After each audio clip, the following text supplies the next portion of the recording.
Soalan pertama, apa maksud ilmu ekonomi? Okay, now this is a simple question. Kalau pelajar tengok ilmu ekonomi, okay, yang perkataan penting yang pelajar perlu cari faktor pengeluaran. Kadang-kadang dia tak guna ini, dia guna sumber ekonomi. Maksudnya sama. Okay, carikan yang ini faktor pengeluaran sumber ekonomi terhad. Okay. Limited, iaitu you guna akhirnya akan sampai satu tahap habis, tak ada lagi. Now, kita akan yang baris pertama ini akan diguna. Okey, dia keluarkan barang dan perkhidmatan. Kemudian barang dan perkhidmatan yang dikeluarkan oleh sumber ekonomi, faktor pengeluaran terhad. Okey, sudah keluar itu barang, keluarkan itu perkhidmatan, manusia akan guna, okey, untuk puaskan kehendaknya. Okay, dan kita tahu, okay, kehendak manusia tidak ada hadnya. Dia tidak akan kata, oh sudah cukup I punya kehendak. Tak ada. Kerana bila satu kehendak telah dipuaskan, akan wujud kehendak baru. Okay, jadi there will be no full stop. Okay, tak ada titik noktanya, tak ada kehabis-habisannya. Okay, kehendak manusia. So, the full answer, apa maksud ilmu ekonomi? It is a kajian. Okay, kajian. Okay, kajian. Okay, guna. Okay, faktor pengeluaran. Kalau you guna faktor pengeluaran, you tak payah tulis ini lagi lah. Kalau you tulis yang dalam bracket, you tak payah tulis yang di luar lagi. Okay, terhad. Okay, untuk puaskan kehendak manusia yang tidak terhad. Okay, now let's go to question 2. Okay, question 2. Apa 4 faktor pengeluaran? Lepas tahu namakan 4 faktor pengeluaran, okay, sumber ekonomi, faktor pengeluaran, perlu tahu apa ganjarannya.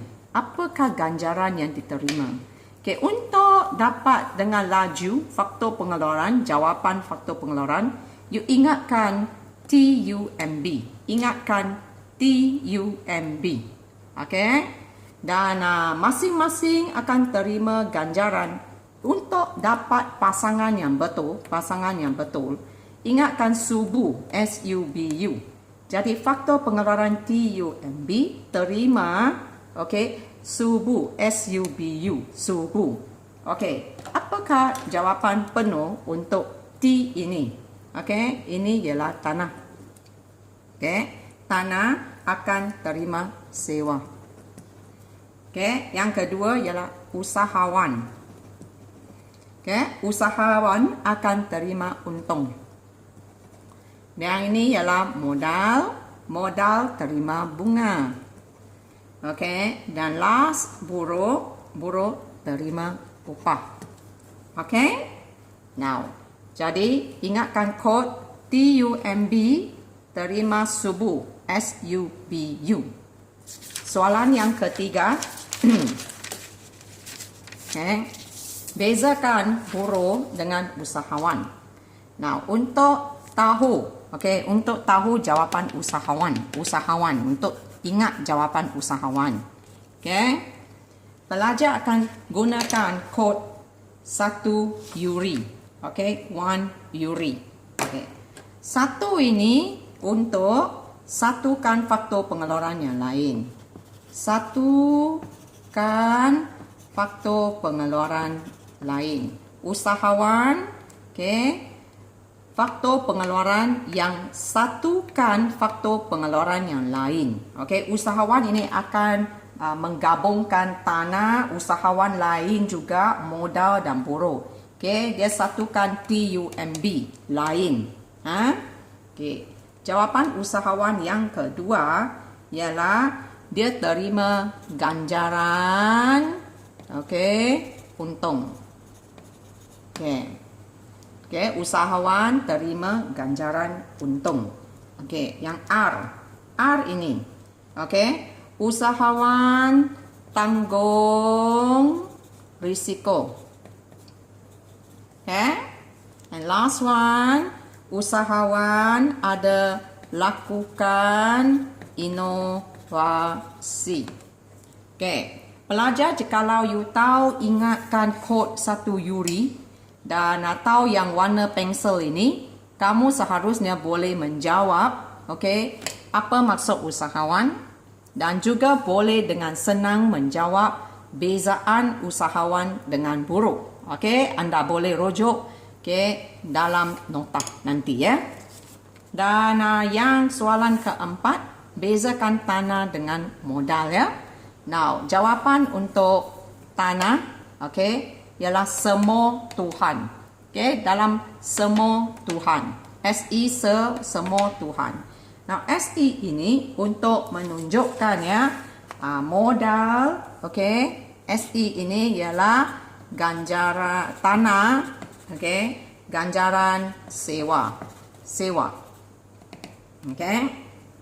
MO, tanah, mobility, geografi, sangat terhad.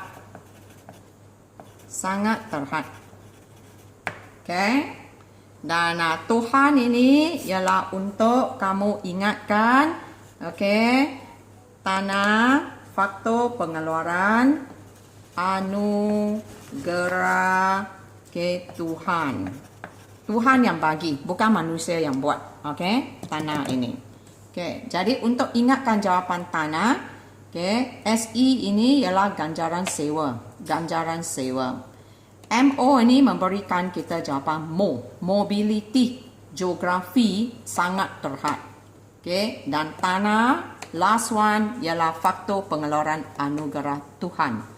Sama juga, jikalau pelajar tahu kod untuk tanah, gunakan semua Tuhan, pelajar boleh jawab apa maksud tanah, dan juga bezakan tanah dengan modal. Supaya kamu tidak keliru ya dengan kod-kod itu. Nampak U, usahawan, cek sini U. Jadi untuk usahawan, kod kita ialah 1 euro. Nampak tanah ada T. Gunakan T. T sini. Cek ini. Yuri. Perkataan last one. Tuhan, last one. The first alphabet. First alphabet. Dengan ini, pelajar haruslah boleh tahu ya apa maksud ilmu ekonomi, 4 faktor pengeluaran, ganjarannya. Kod untuk ingatkan jawapan usahawan 1 euro, kod ingatkan jawapan tanah semua Tuhan.